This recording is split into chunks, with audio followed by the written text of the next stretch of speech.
In economic sense, the production function can be divided into two. So what are they? The first thing is that short-run production function. The second one is that long-run production function. The word indicate the first one is about short-run production function or return to factor analysis. So what is return to factor? In short-run production function, we are using two type of factors. One is capital and one is labor. Whereas capital is fixed and labor is variable. We can adjust your output only by the way of adjusting your labor factor, whereas capital is constant. In practical sense also, for an organization, those who have started recently, they cannot invest more amount after 1 or 2 years. It takes much more time for getting extra investment. So the first 3 years, you can adjust your output only by the way of adjusting your labor factor. That is what known as short-run production function or return to factor analysis.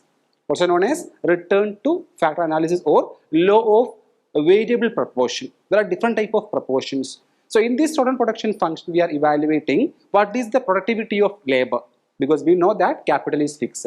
So in this particular column, we can just evaluate. There are first column capital, second column labor, third column total productivity, the next column marginal productivity, the last column is that average productivity. So in all these things, we can just note down when we are adding 1 unit of labor, how much output is added. Then we are adding second unit of labor, how much output is added. So in all these things, we are getting a increased factors of production up to the 4th unit of labor. After 4th unit of labor, we are getting a decreased productivity of labor.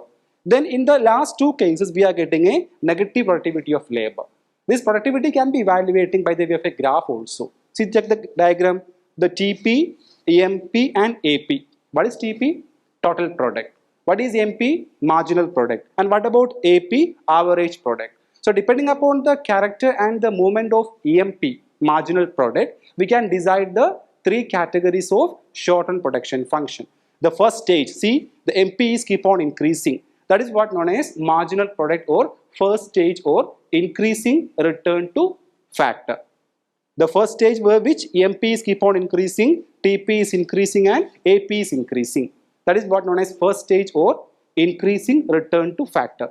The second stage, see, the MP is reducing from the 5th unit of labor up to almost 8th unit of labor. The MP, marginal product, is keep on reducing. That is what known as decreasing return to factor.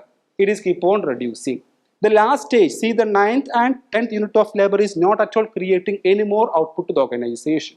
That is what known as negative return to factor. So using this diagram as well as the previous table, we can evaluate this short-run production function. A brief area at which we can think about producing output with a level of capital which is constant or fixed for a period of up to 3 to 5 years. That is what known as short-run production function.